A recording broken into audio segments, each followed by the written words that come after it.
है कि मैं क्या बात करूं करना और चीज है, अवाम को आकर फेस करना। अच्छा मुझे एक बात बताएं, चीज है अवाम अगर नहीं मानती तो उसी दिन मुल्तान से जीते 30 साल बाद वो सीट। बीबी उस चीज को छोड़ देना, मुल्तान से देखिए, मुल्तान से जीते, अगर मुल्तान से जीते, अगर कौसर ये बात करिए मुल्तान से जीते तो आज तो आपके ही हल्के में कत्लो गारत हो रही, लोग मर रहे हैं। आप करेंगे नाजमाबाद में ऑपरेशन करेंगे, दहशतगर्द मारे जा रहे हैं।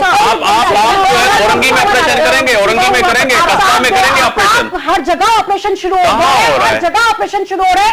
दहशतगर्द लोग मारे जा रहे हैं, कोई बेकसूर और बेगुनाह लोग हम यही शोर में आपको बताना चाहिए, यही शोर अवाम की तवज्जो हटाई जा रही है। वो सब के सब दहशतगर्द है। वो जो आवाम को वहां रहने वाले लोगों को परेशान करके बैठे हुए, वहां लोग घुस नहीं सकते। मैं खुद कल वहां ठीक है, वो तो एक अलग बात है। आप कहें कि उस पे लोग अवाम नहीं चला रहे, अवाम तो यहाँ भी चला रहे हैं। लाठी गोली की सरकार बना दी गई है। ये पीपल्स पार्टी है ही नहीं, ना पीपल्स पार्टी का मंशूर है, ना शहीद जुल्फकार अली भुट्टो का मंशूर है। आज आप कह रहे हैं कि जी आपको बहुत माइंड कर रहे हैं कि एक प्राइम मिनिस्टर को किस तरह से बुला लिया गया। क्या ये पीपल्स पार्टी को नहीं जानते कि वो इस चीज की रिस्पेक्ट करती रही, उसकी आप लोग नहीं। शहीद जुल्फकार अली भुट्टो, मोहतरमा बेनजीर भुट्टो साहिबा और उनके रियल वर्कर जो असल पीपल्स पार्टी का है, वो आज भी एहतराम करता है, वो अवाम का एहतराम करता है। आज एहतजाज करने वालों को आप लाठी कोड़े और गोली की सजा दे रहे हैं, आज आप उनके गले दबा रहे हैं, उनकी आवाजें बंद कर रहे हैं। आज के इसी का मुझे बताया कि बिजली के सबसे बड़ी की पोस्टों के ऊपर ये लोग बैठे हुए, एक तरफ पार्लियामेंट के लोग हैं बैठे हुए, बच्चों को इन्होंने बता दिया है।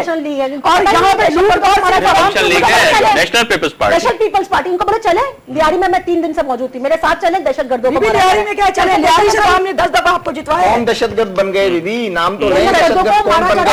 आज जो आपके दहशतगर्द बन गए, अगर वो पीएमएल के लीडरशिप से मिलते हैं तो आप उनके खिलाफ ऑपरेशन करते हो, आपके साथ है तो ठीक। पर ये 32 मिलियन का जो केस आज रहमान मलिक साहब ने सबके सामने रखा है, कौम के सामने रखा है राजा साहब, कि आप तो चिल्ला रहे थे कि ठीक है जी और एहतसाब हो, सब कुछ हो, पर ये मेहरान स्कैंडल बैंक का जो 32 मिलियन डॉलर्स का जो स्कैंडल है, इस पे क्या कहेंगे? इसके मैं ऊपर ये नहीं कहूंगा कि जरदारी साहब के भी पैसे हैं, गिलानी साहब के भी पैसे हैं, मैं ये भी नहीं कहूंगा कि दूसरे करप्ट हैं। आपने अगर मियां नवाज शरीफ के बारे में सवाल पूछा है तो मैं पाबंद हूं उसका जवाब देने के लिए। मैं जवाब में ये नहीं कहूंगा किसी और ने क्या किया है। देखें, पर वो फांसी पे लटकने के लिए भी तैयार है। उन्होंने कहा अगर ये गलत निकला केस, झूठा निकला केस, तो मैं अपने आप को फांसी पे लटकने के लिए तैयार हूँ। उसने सजा भी रहमान बाबा ने तजवीज कर दी है। रहमान बाबा पाकिस्तान के चीफ जस्टिस नहीं है। नहीं, वो अपने लिए सजा तजवीज की है, अपने लिए करें ना किसी और के लिए करें, ठीक है ना। देखें, ये भी फिर कोई बात नहीं कर सकेगा। मसला ये है कि मियां नवाज शरीफ के खिलाफ करप्शन के चार्जेस इन्होंने लगाए, ठीक है। 12 अक्टूबर 1999 के बाद मियां नवाज शरीफ जेल में थे और परवेज मुशर्रफ की जेल में थे। 18 महीने वो परवेज मुशर्रफ की जेल में रहे। परवेज मुशर्रफ ने उन पर कौन सा मुकदमा चलाया? जहाज हाईजैकिंग केस। हम अखबार में इश्तिहार देते रहे कि भाई तुम्हारी कैद में अगर हमारे कायद पर कोई करप्शन का इल्जाम है तो आप करप्शन का केस चलाएं, दूध का दूध और पानी का पानी होना चाहिए। और अब इस गवर्नमेंट को भी हम ये चैलेंज करते हैं कि आप ये तो कह दिया ना, उन्होंने कहा कि 32 मिलियन डॉलर का अगर केस साबित नहीं हुआ तो मुझे फांसी पे लटकाया जाए। रहमान मलिक वजीर दाखिला साहब ने कह दिया। आजम ने कहा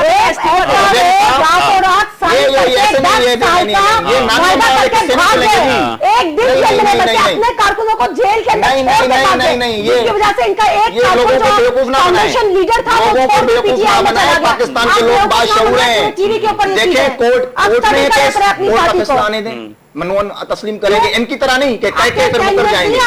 कोर्ट ने जो फैसला दिया मनोन तस्लीम किया जाएगा। हमारा ट्रैक रिकॉर्ड है, हमने कोर्ट का एहतराम किया। बाकी ये नानी अमाउंट दादी वाले केस हमने बहुत सुने, ये आप लोगों को बेवकूफ बनाना छोड़ दें। लोग जानते हैं पाकिस्तान के कौन करते। अभी आप अपना कैमरा उठाएं और मेरे साथ चलें, सड़क पे किसी भी आदमी से पूछे जरदारी साहब के बारे में वो क्या रिमार्क्स देगा। आप चला नहीं सकते टीवी पर, आप छोड़ें। क्या यार, मतलब पूरी दीवारों पे लिखा हुआ है खल्के खुदा का नारा है। लोग तंग आ चुके हैं इस हुकूमत से, इस हुकूमत के करतूतों से। आपको अंदाजा ही नहीं है कि लोग आपका क्या हश्र करेंगे। आप सारे एजेंसियों को फायदा हुआ पीटीआई और आप का मुकाबला कर रहे हैं। इस मुल्क का सोचें, पाकिस्तान जा रहा है, ड्रोन हमले हो रहे हैं। कौन सी पार्टी आपके साथ है?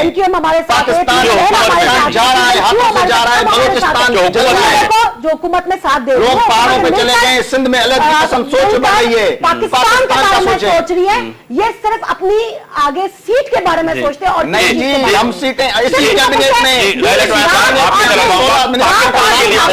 इनको रात और दिन हर जगह सीट ही दिखती है। हकीकत ये होती है कि जब आपको किसी तरफ सिमत में नहीं जाना तो आप इतना शोर कर दो कि किसी को गर्दो गुबार कर दो कि लोगों को सही सिमत का अंदाजा ना। मुझे कल एक मॉर्निंग शो में पूछा गया कि आपके जो मेहमान आते हैं आप खुद लड़वाते हैं या ये खुद लड़ते हैं, तो आज आप तीनों बता दो, आप खुद लड़ते हैं। हमारा ऐसा काम होता है।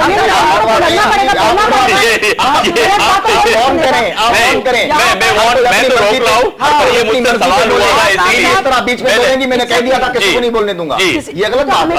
ये है कि आप वापस करते हैं, हमारा काम है सवाल करना। आपने सवाल वही था कि पाकिस्तान के लिए कौन सोचेगा। बीच में बोलना ऐसे नहीं करें, ऑडियो डिस्टर्ब होगा। नहीं, बीच में बोलना बदतमीजी है, बीच में बोलना बीबी, बीच में बोलना बदतमीजी। हमें बड़ों ने सिखाया किसी के बीच में नहीं बोले। बहुत शुक्रिया, बहुत शुक्रिया, मेरा टाइम खत्म हो गया, बहुत शुक्रिया। मैं आपसे सवाल किया था कि पाकिस्तान के लिए कौन सोचेगा। ये बात और